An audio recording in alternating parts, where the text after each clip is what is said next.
Hi, NBJV listeners. This week on No Boxes Just Verses, we hit the road for a special edition of the show. We recorded live at the Harold and Carol Pump Foundation's celebrity fundraiser in Beverly Hills. It was such an incredible night supporting cancer patients and their families with care, dignity, and direct support. This annual gala brings together athletes and entertainers and advocates, all united for a cause that is dear to most of our hearts. We all know somebody who's suffering or has suffered from cancer.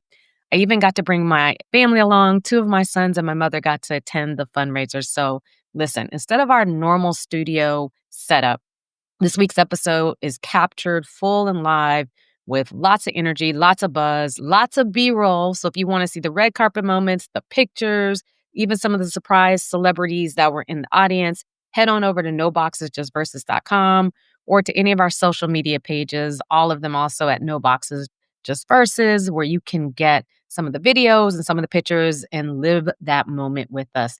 And special shout out to Dana Pump, David Pump, Leah Pump, the whole Pump family for putting together an amazing magical night, again, raising money for cancer support and cancer patients. So let's put the pedal to the metal. This is No Boxes, Just Verses on the road. Let's put the pedal to the metal, let the top lean back. I don't know where we're going, I don't know what we're running to. I'm checking for you, how you feel about that. I think it's time we rendezvous. Welcome to No Boxes, Just Verses, the podcast where we go beyond the bios, beyond the titles, beyond all the accolades, and we really get into a leader's journey as influenced by their music and the soundtracks and the playlist of their lives. We take these lessons, we pair it with the songs that move them, and you come up with one unforgettable playlist. You come for the story, but you stay for the playlist. And I'm super excited to bring to you today the one and only Artis Gilmore. Artis, welcome to No Boxes, Just Verses. Thank you. Thank you very much, Shannon. Very glad to have you here. I'm going to read your bio real quick for our audience, and then we're going to get into your journey. Very well. All right. So, listeners, Artis Gilmore is a Hall of Fame basketball legend whose dominance spanned both the ABA and the NBA.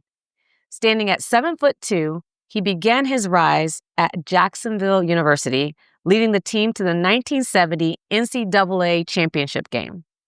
He went on to become the ABA's Rookie of the Year and Most Valuable Player in 1972 with the Kentucky Colonels, winning an ABA title in 1975.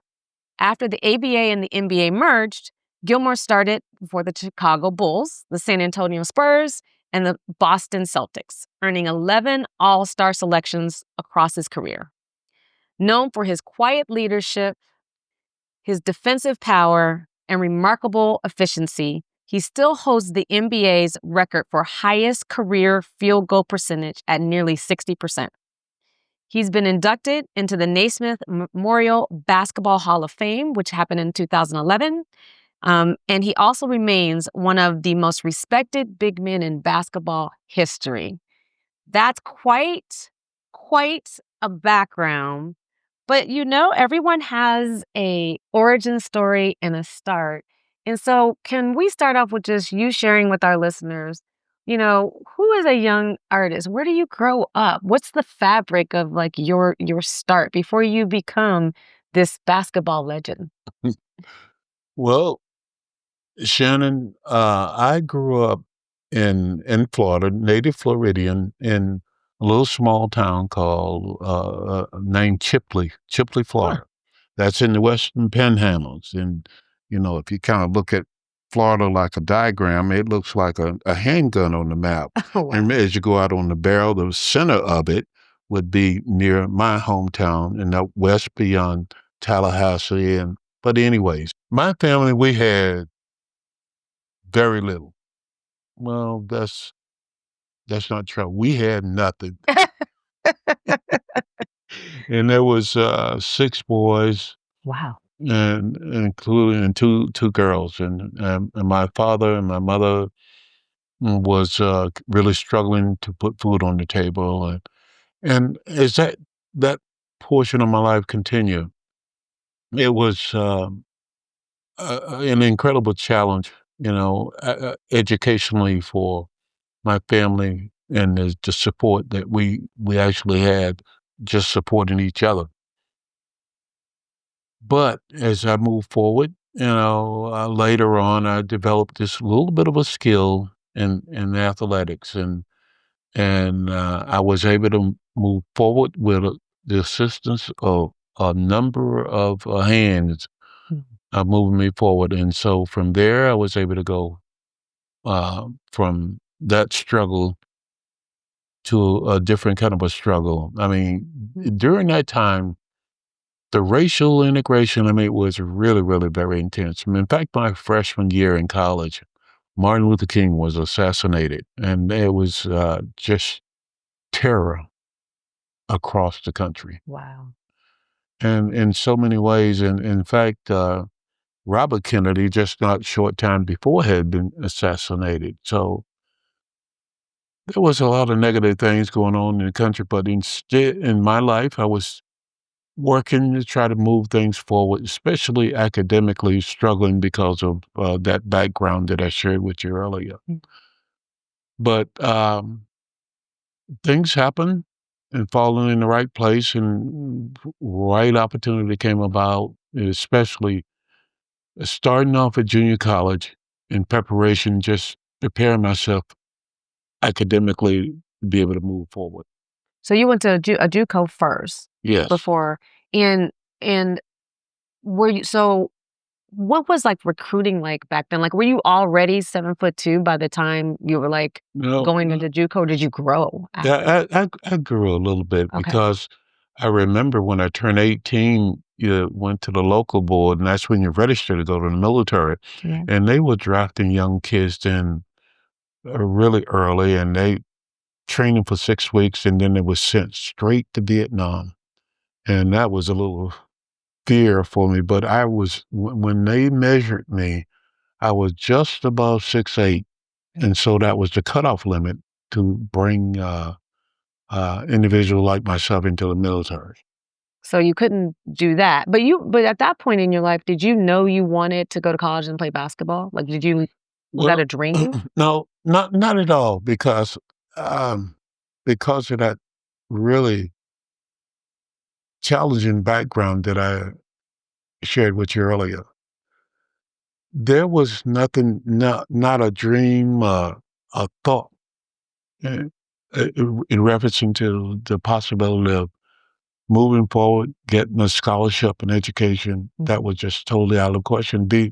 My intent was just like, you know, continue to work in the cotton fields and watermelon fields and in the field work, working peanuts, picking that was as far as my mindset, mentality that was reaching. I wasn't able to see the stars that during that time or the moon. It was just a lifelong struggle.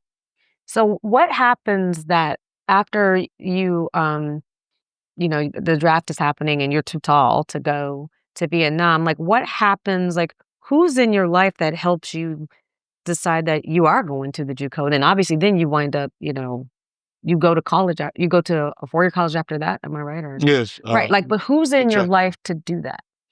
Well, it was a couple of people. In fact, the schools were segregated then, Yeah. and so I was in school in Chipley, Prolac, which was the all black school. And just for about a week or two, I went to the white school, and then it didn't work out.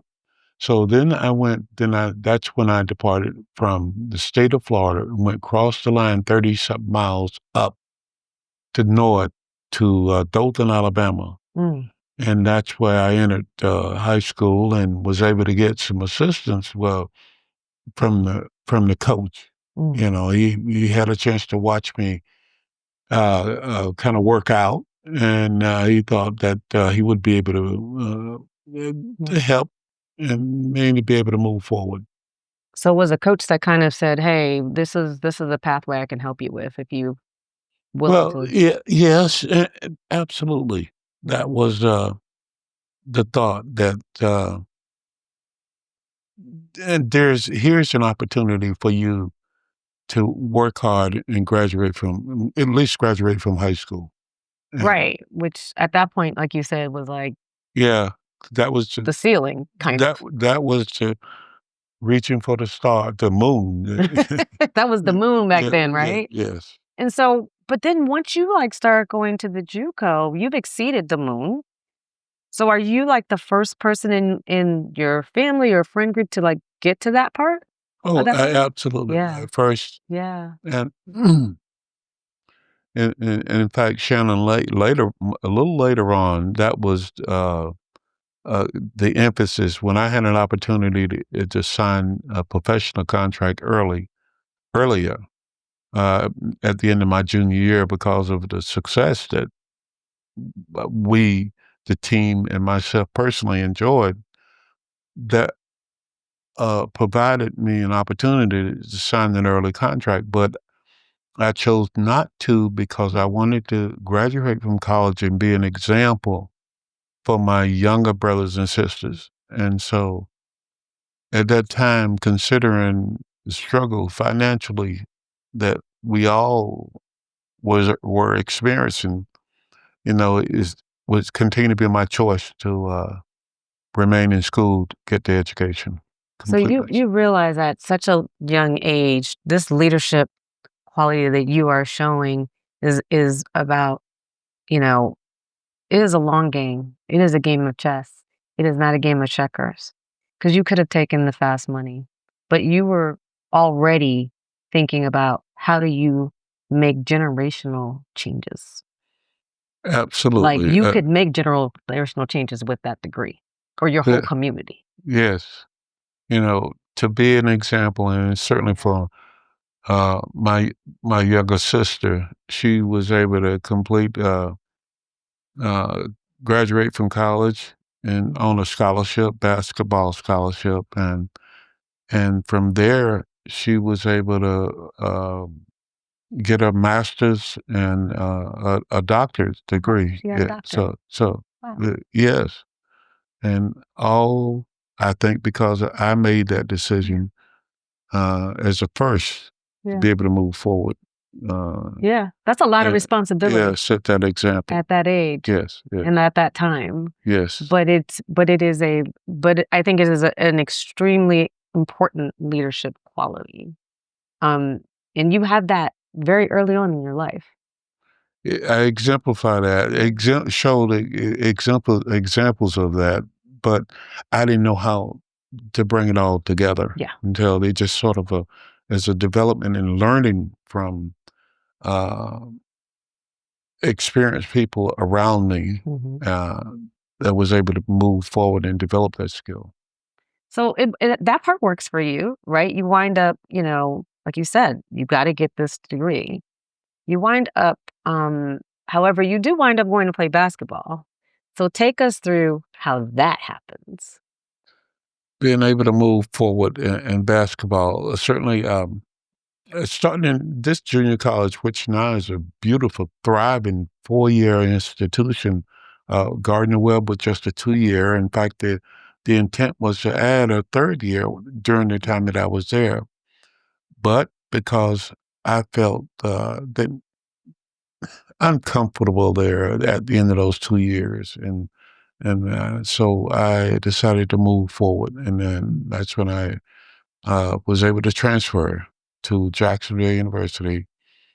And my junior year, 1970, we really excelled way beyond anybody's expectation. And we competed for a national championship, and we lost to UCLA in the championship game. And from there, I received just tremendous amount of exposure, and as a kind of a new kid on the block, being able to excel in the sport of basketball. And um, that's when I made that decision before that I wanted to remain in college Mhm. and complete my education rather than depart now and set that example, which I thought was not a very good example for my younger brothers and sisters. Mhm, mhm. And so after you do that, are you getting recruited? Like, how to take me through when you kind of get Well, your first break in basketball?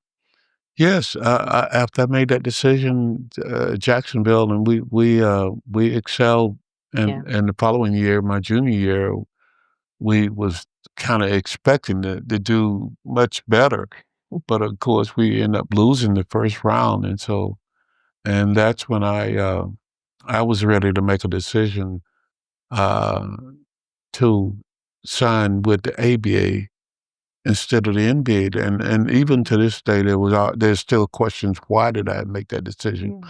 But it was strictly financially because of some guaranteed funding that I knew that if I was injured and I had some kind of serious injury, so and at the collegiate level, fingernails in the eye, and that's a very that's Mm. could be very you know traumatic and even career-ending Yeah. injuries with from the eye. But that encouragement that if you sign this long-term contract, you will have guaranteed funds in the event that you receive uh, an injury that would terminate your career. Yeah. These funds will be available for you to support your family. And that was, I mean, the decision, no decision to make. Right. Right. Yeah. It's interesting because obviously we all know the NBA now, but back then the NBA was kind of, and the ABA was kind of the newer startup, if you will, in the basketball leagues, and they were going head to head in markets and all of those type of things, and so they were all trying to woo players and come up with, and they had to come up with more creative deals to woo players. And I think at that time, you were probably one of the biggest names to go to the ABA, like in Yes. the recruiting. Yeah. And so, I'm sure the pressure had to be a lot because the NBA had been there longer The and established league. Yeah. yeah, and a more Uh, established league. Yeah. Yes. And you said the one of the things the competition, of course, the ABA being a newer version of the basketball with the colorful ball and the 3-point shootout, but it was an added attraction that allowed them to compete. And the other additional part of that allowed the ABA to compete with the NBA was that they were able to draft underclassmen Mm, in college. And the NBA, they're pl- in plan in place where they had a plan in place where you were not able to attend participate in any kind of a draft until 4 years I see. had been completed Yeah. in school. So Uh, you go to the ABA. Yes. And what was it like to play with it seemed like it was kind of a vibrant type of place to be because they were trying to do new things. They were trying to up in the established NBA at the time. What was that like playing in the ABA? Well, I thought the ABA and the marketing people was very creative, and they worked really diligently to be creative and try to make something, bring about something Yeah. totally different. But because of the NBA being more established, and there, you think in terms of the media market, there was only 3 networks during that time.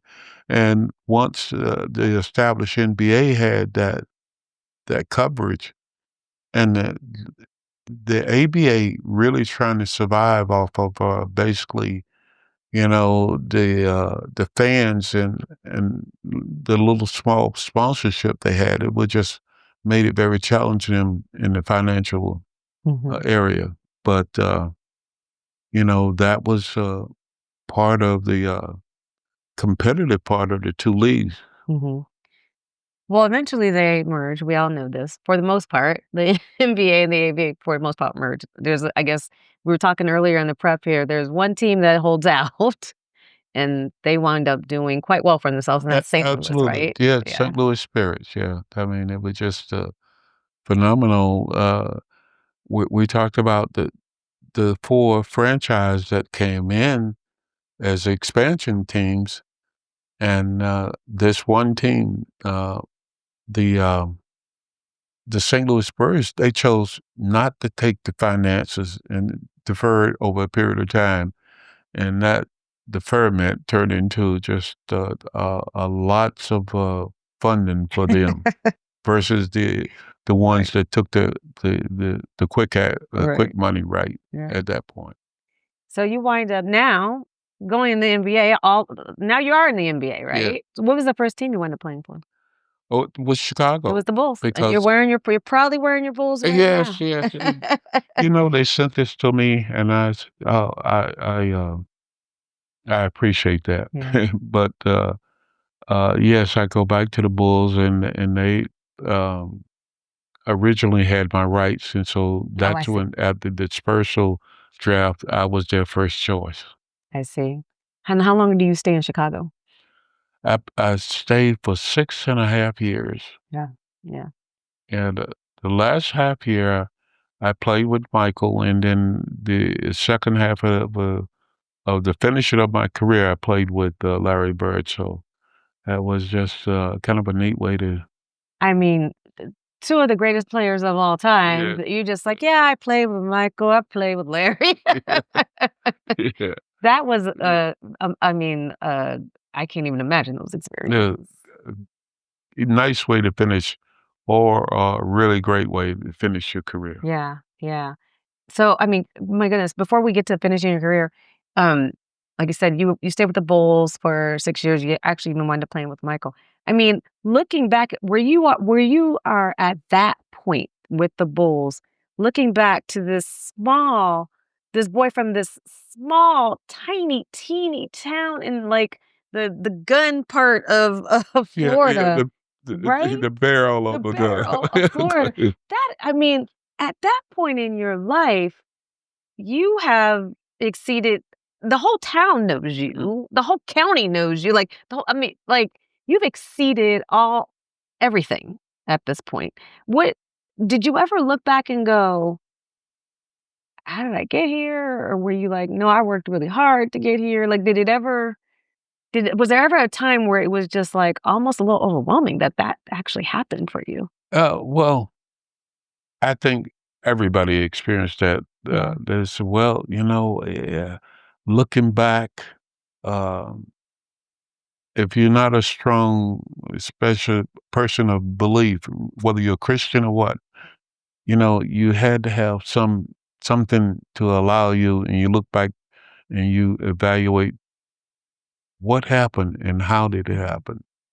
And I said yes. So often I'm here, but it was just an incredible journey, Yeah. traveling and what during that period of time, moving from this particular point is we talked about the barrel of Chipley water to this point from through the Chicago Bulls until to this point in life. Yeah, it's pretty amazing. I agree with you. And several of the leaders that we have spoken to have all talked about. Um, Look, they worked really hard, not taking anything away from their work or their grind, but they've all talked about also having some belief, some spiritual belief, um, and guidance Yes. along the way as being important to their success. Absolutely, Shannon. I mean, I don't know of anybody that have not.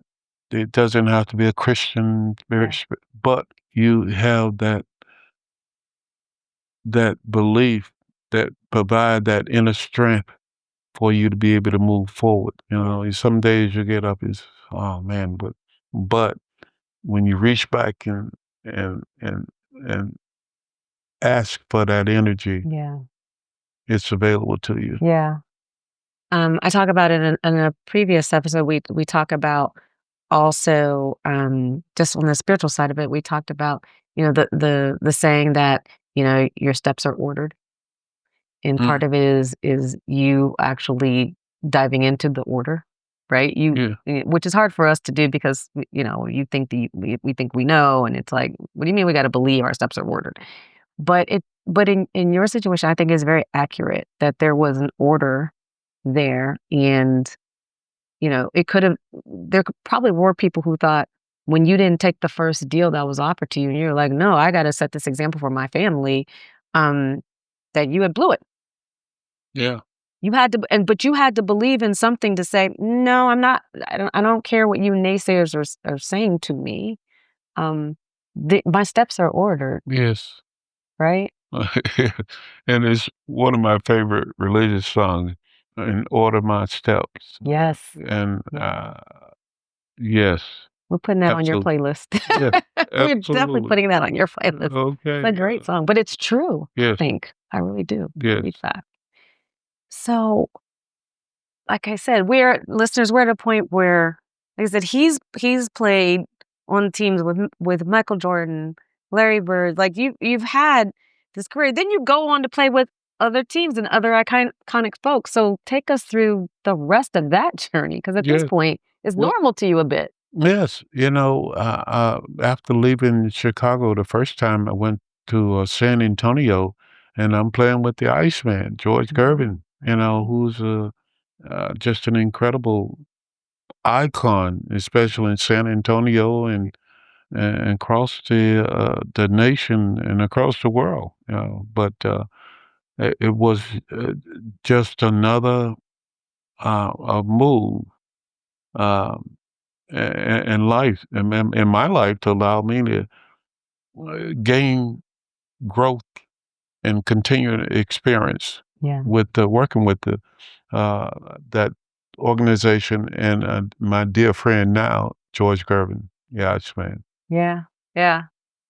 And so you've probably been asked this question before, because they say, who is the GOAT? Who is the greatest of all time? It could be somebody you played with or not played with. There's certainly a top 5 list, but who would you? I'll ask the question differently. Who would you put on the top 5 list, the greatest of all times? Oh, wow! I've heard young kids like LeBron James put his Mount Rushmore together. And it's so different for everybody, If at first I would say there's Bill Russell, Wilt Chamberlain, Jerry West, and Michael Jordan, and Julius Erving. There we go. It's a good list. Yeah, but I'm leaving off Larry Bird. I'm leaving off Magic Johnson. It's just incredible. If that list, you can go on and on and on. Yeah. If you had to summarize some of the greatest, like, top 3, if you will, lessons that you learned in your career, in basketball, what would those be? Well, basketball is a constant revolving experience, and you're learning something different, trying to understand something different, and it has to happen like that, rather than and it's not long. You don't have much time to utilize a long-term thinking process. You need to make a decision. I mean, it's like in business. You have, well, say your opponent or your person that you're competing with says, well, you got a certain amount of time to make a decision. Well, in basketball on the court, need to make a quick decision. If not, you get a turnover. Yep. So it's the same thing in business. You're making a decision. You think in terms of what the results is going to be, and that in that respect, I correlate basketball and business and decision making. Mm-hmm. Gotta be quick on your feet. Yes. And then you got to be prepared for failure. Right. Yes, you do. Because you might have, right? Because everybody, and you trip and fall. Everybody fall. everybody talks about the fact that Michael Jordan didn't make his team the first year, and then he come back and look now, look what. Right, right.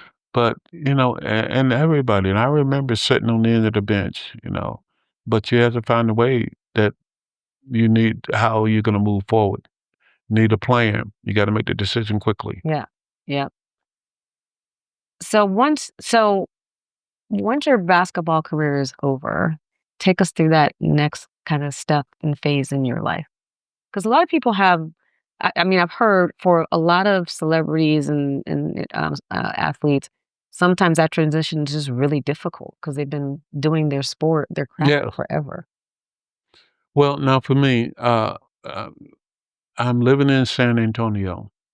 So I decided that I want to return to Florida. So I moved back to Florida, and all of a sudden I jump into a business. This is like third party claims adjusting.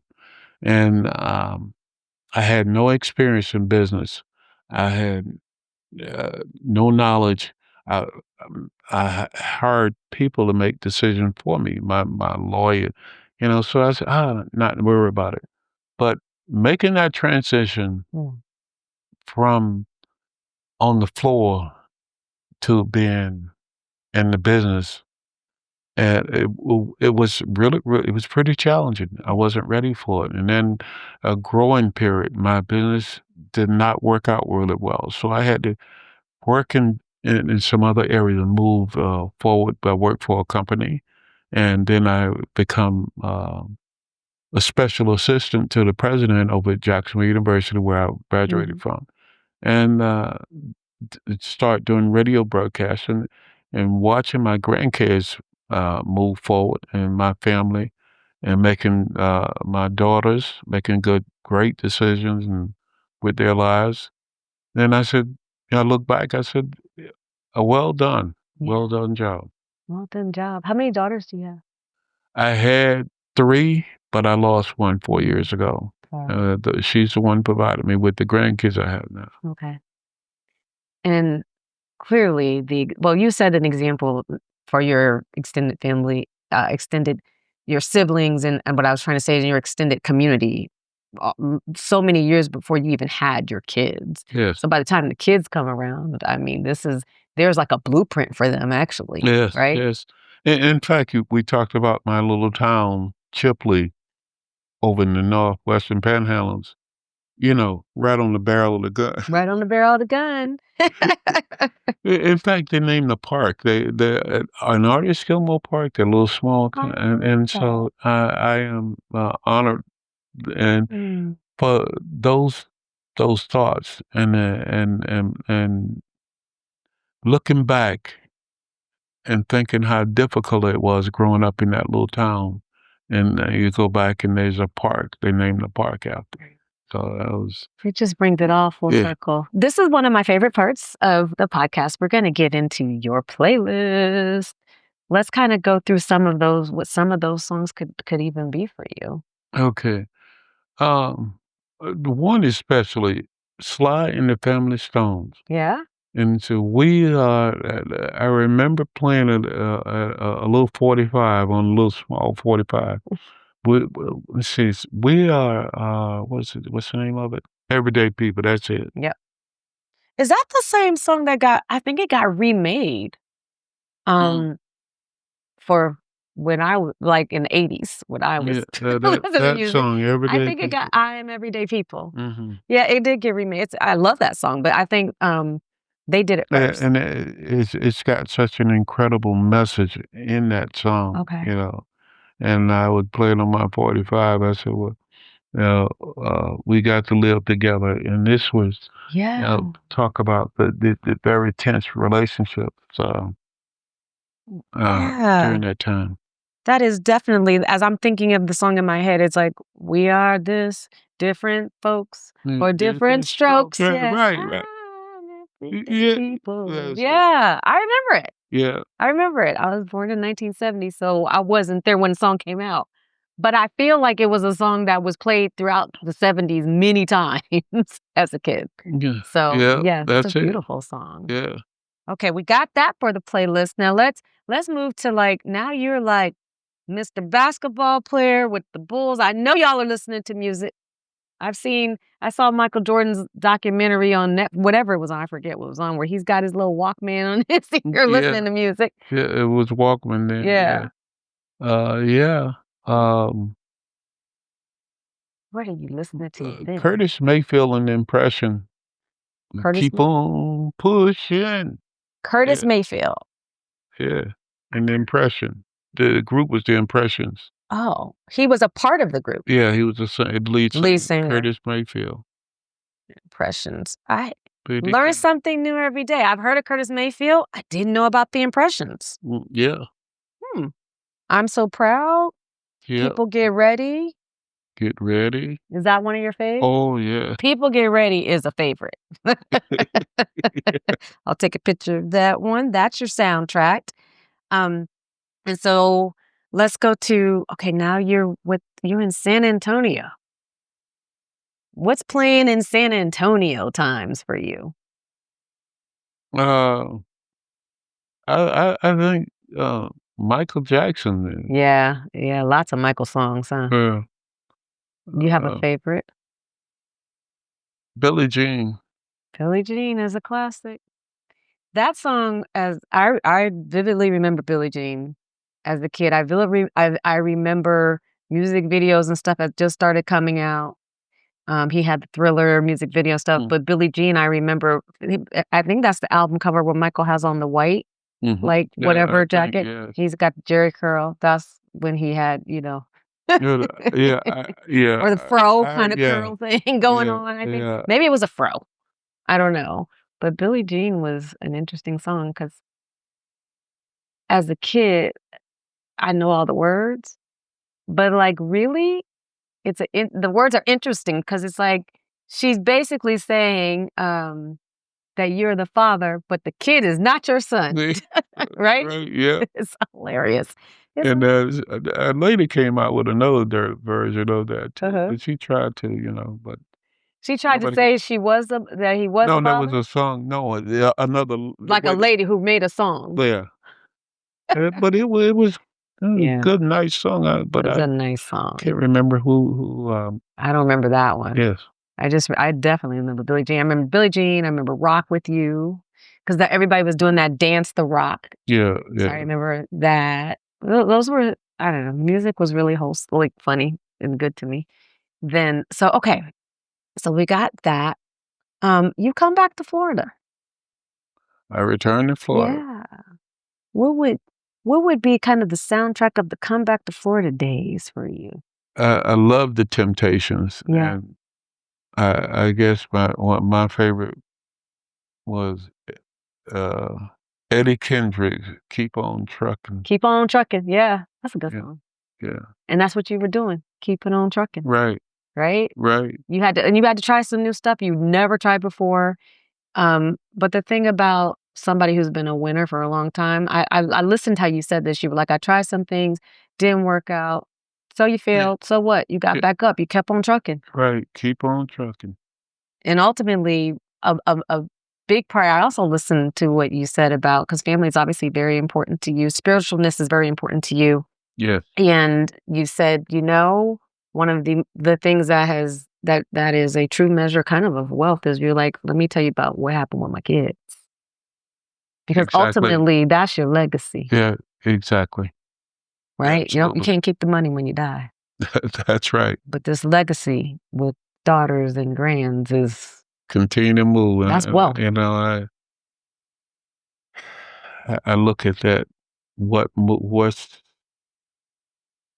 have we created that's going to continue to be able to move forward? Yeah, and that's the generational, change that you started. Yes. If we had to pick, if you in 2025, what song do you have a Apple Music? Do you listen, because you're not listening to 45s or 8 tracks or anything like that anymore? You sure you don't have the reel and that kind of music anymore? We do not. Okay. We do not. I guess I do have to move forward now in the future. You do. You do. Yeah, 2025. Yeah. Oh, What are we listening man. to today? Oh gosh, I listen to spa music on the Spa music. yes, yeah, I it love it. yeah, Spa music. It's calming. It's yes, serene. Puts and you in like a zen. yeah. It really Love it. it's root it's number 66 on my, um, satellite, Oh, maybe the channel. channel You 66. you go to channel 66 and that music is just like Yes, calm. yes, that and 68. I'm going back to it because this is exactly what it said in the bio. It said that you are known for your quiet leadership. I feel like that Uh, spa music goes along with quiet leadership. yeah, that's me.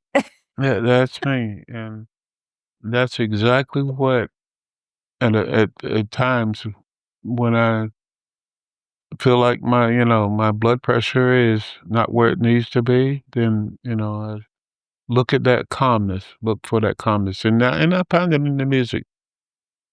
I really love that. I really love that. And I love, that's why I do this podcast because you never know what's going to be on somebody's playlist. You cannot look at somebody and assume this is that person's playlist. And you are the first person out of all the interviews we've done so far that has picked kind of to end with the spa music. I love the spa music. I think it is very soothing. Yes, So I'm super excited when we do yours playlist on Spotify. We're going to have spa music. So okay, thank you. okay, yeah, Listen, we've had a really good time getting to know you, getting thank to you. understand your journey. You have been a role model for so many. And I just want to make sure that I personally say, and I know many people have, but I don't think we could say it enough. Thank you for what you've done for your family, for your community, for the culture. You deserve all of the flowers that we can bestow upon you at this point. And it's our responsibility to keep it moving. Thank you so much, Shannon. Thank you. Thank Thank you you for very much. being. And that's a wrap on our episode with Artis Gilmore on No Boxes, Just Verses. I'm Shannon Nash, your host, and thank you for listening. And if this episode moved y'all, please share it, rate us, follow the show on your favorite platform, and we can keep building our leadership playlists together. So you can find me, guys, on Instagram as Shannon Nash1 and No Boxes Just Verses on Instagram. You can also find me on LinkedIn as Shannon Nash ESQ CPA. You can also find No Boxes Just Verses on LinkedIn. You can visit our website at noboxesjustverses.com. Finally, don't forget to check out the show notes. The show notes are super important because this is where the playlists will live. You will be able to get these playlists on Apple and Spotify. You'll also be able to follow up and see how to reach out to the guests, follow them, and support them. Until next time, I need you to stay unboxed. You come for the stories, but you stay for the playlists. I'm Shannon Nash, and I'm out.